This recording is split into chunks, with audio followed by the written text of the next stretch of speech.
नमस्कार, मैं doctor Ravindra Singh, head ICAR Shri Siddhagiri कृषि विज्ञान केंद्र कनीजमठ कोल्हापुर। कृषि विज्ञान केंद्र कृषि मंत्रालय भारत सरकार ICAR के माध्यम से काम करता है। देश में वर्तमान में 731 कृषि विज्ञान केंद्र हैं। पहले कृषि विज्ञान केंद्र की स्थापना 1974 पौंडीचेरी तमिलनाडु में हुई थी, जो 74 से 23 मार्च 731 KVK है।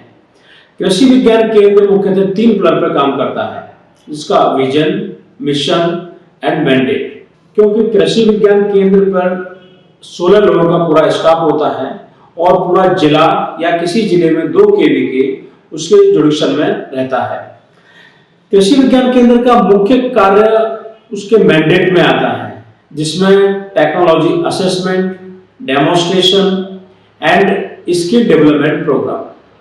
डेमोन्स्ट्रेशन मीन्स जो KVK के काम होते हैं, जैसे on farm trial, front line demonstration, trainings, कोई टेक्नोलॉजी ICAR रिसर्च इंस्टीट्यूट के माध्यम से, कृषि विश्वविद्यालय के माध्यम से और किसी अन्य रिसर्च सेंटर के माध्यम से जो किसानों के लिए उन्माद होती है, उसका कृषि विज्ञान केंद्र के माध्यम से वो टेक्नोलॉजी उस क्षेत्र में, उस एग्रो इकोसिस्टम में वायबल है या नहीं है, ये हम ऑन फार्म ट्रायल के माध्यम से इस चीज को चेक करते हैं।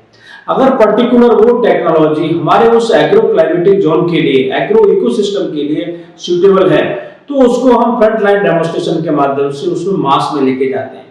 यानी कि वो टेक्नोलॉजी प्रूव हो चुकी है और इस एरिया के किसानों के लिए वो टेक्नोलॉजी बहुत ही फायदेमंद है, तो इसलिए हम फ्रंट लाइन डेमोन्स्ट्रेशन के माध्यम से उसको लेके जाते हैं। क्योंकि जैसा कि हम सभी जानते हैं कि हमारे भारत में लगभग 85% जो किसान हैं वो लघु एवं सीमांत किसान हैं। क्योंकि 85% का मतलब हो गया लगभग 17 से 18 करोड़ किसान। अब इन किसानों के लिए हम उसकी उत्पादन लागत है उसको हमें कम करना है और उसकी उत्पादकता को अच्छा बनाना है और उसके उत्पादन को भी बढ़ाना है, जो उसके विजन में आता है। क्योंकि हम जिस टेक्नोलॉजी की बात करते हैं, जिस किसान के डेवलपमेंट की बात करते हैं, वो बेस होता है टेक्नोलॉजी बेस्ड। यानी कि हम बिना किसी वैलिडेशन के किसान को कोई भी चीज हम डेमोन्स्ट्रेट नहीं कर सकते। क्योंकि कृषि विज्ञान केंद्र का खुद का भी फार्म होता है, पर्टिकुलर जो टेक्नोलॉजी है, जो फार्मर्स फील्ड पर उसके ट्रायल लिए जा रहे हैं, KVK फार्म पर भी उसके ट्रायल लिए जाते हैं एक डेमोन्स्ट्रेशन प्लॉट के माध्यम से, जो रबी, खरीफ, जायद, जिससे क्योंकि कृषि विज्ञान केंद्र पर निरंतर किसानों का भ्रमण होता है। जो किसान कृषि विज्ञान केंद्र पर आते हैं तो कृषि विज्ञान केंद्र के माध्यम से जो यूनिट्स स्थापित की जाती हैं उस पर्टिकुलर एग्रो इकोसिस्टम के अकॉर्डिंग, तो फार्मर्स उस चीज को देखते हैं और हम विभिन्न प्रकार के ट्रेनिंग के माध्यम से उनको बताते भी हैं, सिखाते भी हैं। क्योंकि हम इंटीग्रेटेड फार्मिंग सिस्टम यानी IFS मॉडल की बात करते हैं। अगर 1-2 एकड़ किसान के पास जमीन है तो उसमें उसका पालन करना बड़ा मुश्किल होता है। यानी कि इसलिए खेती के साथ साथ वो अपना दूसरे जो खेती पर संबंधित उद्योग हैं उनको करता है। जैसे मधुमक्खी पालन अगर वो करता है, जैसे पशुपालन अपना वो करता है, जैसे उसमें सेरिकल्चर का अपना वो करता है, बकरी पालन करता है, मुर्गी पालन करता है। तो इस तरह के जो अलग एंटरप्राइज होते हैं जो खेती पर डिपेंड हैं, तो उससे किसान की आय में निश्चित तौर पर कुछ न कुछ बढ़ावा मिलता है। तो कृषि विज्ञान केंद्र एक टेक्नोलॉजी ट्रांसफर का मुख्य सेंटर होता है, जिससे कि किसान निरंतर KVK पर विजिट करके और कृषि विज्ञान केंद्र के वैज्ञानिक भी फार्मर्स फील्ड पर जाके उसकी जो एक्चुअल प्रॉब्लम है उसको ऑन स्पॉट उस चीज का निराकरण करते हैं, जिससे किसान के अंदर एक विश्वास होता है। इसके साथ साथ भारत सरकार की कृषि मंत्रालय की जो किसानों के लिए योजनाएं होती हैं, जो फ्लैगशिप प्रोग्राम्स होते हैं, वो भी कृषि विज्ञान केंद्र के माध्यम से उनको समय समय पर उसके बारे में बताया जाता है। जैसे किसान मानधन योजना, किसान सम्मान निधि योजना, फसल बीमा योजना, सिंचाई योजना और कुछ ऐसी स्कीम्स होती हैं जो राज्य सरकार के सहयोग से भी भारत सरकार चलाती है। तो उन योजनाओं को भी कृषि विज्ञान केंद्र के माध्यम से हम किसानों तक लेके जाते हैं और किसान उन योजनाओं का ज्यादा से ज्यादा लाभ उठाता है। तो कृषि विज्ञान केंद्र का एक बहुत बड़ा रोल है जो एक मैंडेटरी एक्टिविटीज के अंतर्गत आता है। और इसमें समय समय पर एक्सपोजर विजिट का भी होता है कार्यक्रम, जिसमें किसानों को हम हमारे जो ICAR के रिसर्च इंस्टीट्यूट हैं और कुछ जो अलग सेंटर्स हैं वहाँ भी हम किसानों को अपना विजिट कराते हैं, जिससे किसान वहाँ देखते हैं और उस चीज़ को आके अपने फार्म पर उस चीज़ को इम्प्लीमेंट करते हैं और अपने आसपास के किसानों को भी उस चीज़ को सिखाते हैं, जिससे कि कम भूमि में कम लागत में अधिक उत्पादन लगा के उसका जो सस्टेनेबिलिटी है उसको इसके माध्यम से बढ़ाया जा सकता है। ये कृषि विज्ञान केंद्र के मुख्य कार्यक्रम होते हैं। हमारा कृषि विज्ञान केंद्र मार्च 2018 में सैंक्शन हुआ और जनवरी 19 से ये वर्किंग में है, तो लगभग 4 वर्ष ICAR से डिग्री कृषि विज्ञान केंद्र को हुए हैं। इन सभी मैंडेटरी एक्टिविटीज के साथ साथ हमारे कृषि विज्ञान केंद्र का नेचुरल फार्मिंग यानी प्राकृतिक खेती पर भी एक स्पेसिफिक हमारा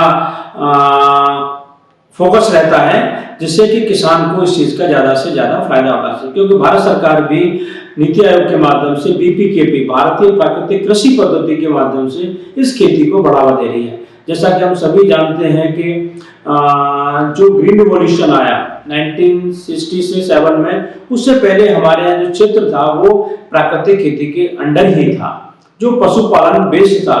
अब भारत सरकार विभिन्न राज्य सरकारों के साथ में, विश्वविद्यालयों के साथ में, ICAR के रिसर्च इंस्टीट्यूट के माध्यम से इस चीज को बढ़ावा दे रही है कि जिससे कि किसान अपनी जो पुरातन पद्धति थी खेती की, प्राकृतिक पद्धति, उसकी ओर बढ़े। क्योंकि हम जैसा कि ये भी जानते हैं कि लगभग भारत सरकार 2 लाख करोड़ पिछले वित्तीय वर्ष में उसे एज ए सब्सिडी फर्टिलाइजर पर दिया है, क्यों एक बहुत बड़ा वित्तीय बोझ है जो भारत सरकार का पैसा विदेश में जा रहा है। इसको हम किसान चाहे हम लोग कोशिश करें तो इसको हम नेचुरली ही कम कर सकते हैं, जिसमें हम प्राकृतिक खेती को बढ़ावा देने के लिए हम थोड़ा सा प्रेरित कर रहे हैं किसानों को। और अपने KVK का हमारा जो फार्म है पूर्णतः अंडर नेचुरल फार्मिंग है, और क्योंकि यहाँ कोल्हापुर की जो मुख्य फसल है वो गन्ना है, क्योंकि यहाँ का जो एवरेज रेनफॉल है लगभग 2000 mm है, तो यहाँ गन्ना, उसके बाद सोयाबीन एंड पैडी और ज्वार, ये फसलें इसमें आती हैं। अब गन्ना है तो गन्ने के साथ साथ इंटरक्रॉप एक बहुत अच्छा, क्योंकि हम चाहते हैं किसान डाइवर्सिफाई हो, गन्ने के साथ साथ वो दूसरी चीज भी करें, लेकिन ये अभी बहुत बड़ा चैलेंज है। लेकिन किसानों को हम इतना कन्विंस करने में अभी तक सफल हुए हैं कि वो गन्ने के साथ साथ इंटरक्रॉप भी ले रहा है, जिसमें से उसको एक एडिशनल इनकम उसको मिल रही है, जो अंडर नेचुरल फार्मिंग ही है। तो इस तरीके से हम हमारे जो कृषि विज्ञान केंद्र के अंतर्गत 6 ब्लॉक हैं, 6 तालुका हैं, तो उसमें हम एक काम कर रहे हैं, क्योंकि इसमें हॉर्टिकल्चर का भी एक पार्ट है, तो जिसमें कैश्यू मुख्य है, कोंकण, गोवा, कर्नाटक और हमारे कोल्हापुर के 3 तालुका ब्लॉक उसके अंडर में आते हैं। तो हम इसमें कैश्यू बोर्ड के साथ मिलके भी हम इसमें काम कर रहे हैं। सीड प्रोडक्शन के लिए भी हमारा, क्योंकि यहाँ गन्ने के बाद सेकेंडरी क्रॉप सोयाबीन है, सोयाबीन बीज उत्पादन के लिए भी हम किसानों को प्रेरित कर रहे हैं, और हमारे कृषि विज्ञान केंद्र पर सीड प्रोसेसिंग यूनिट भी अभी एस्टेब्लिश हुई है, तो जिससे किसान सोयाबीन का बीज उत्पादन करें और उसको प्रोसेस करा के ज्यादा से ज्यादा उस चीज को वो पैसा कमाने के लिए वो अग्रसर हो। इस तरीके से कृषि विज्ञान केंद्र इन सारी चीजों को साथ लेके चल रहा है, और जो मुख्य उद्देश्य कृषि विज्ञान केंद्र का यही है कि अपने जुडिक्शन में ज्यादा से ज्यादा किसानों को नई तकनीकी के बारे में उनको प्रेरित बताएं, उनको प्रेरित करें और उस चीज को अडॉप्ट करें, और ज्यादा से ज्यादा हमारा किसान उस चीज को एक नेट इनकम के रूप में रखा है, जिससे उसका जो लाइवलीहुड है वो अपग्रेड हो। जब नेचुरल है कि भाई हमारा देश की जो सिस्टम है वो गांव विलेज बेस्ड हमारी इकोनॉमी है, किसान बेस्ड हमारा है। जब गांव हमारा सस्टेन करेगा, नेचुरली है कि देश भी हमारा अपने आप में एक सेल्फ रिलायंस बनेगा। तो कृषि विज्ञान केंद्र के माध्यम से हम इस तरह का कार्यक्रम कर रहे हैं, जो अपने मैंडेटरी एक्टिविटी के साथ साथ ये एडिशनल हमारा कृषि विज्ञान केंद्र का है। धन्यवाद।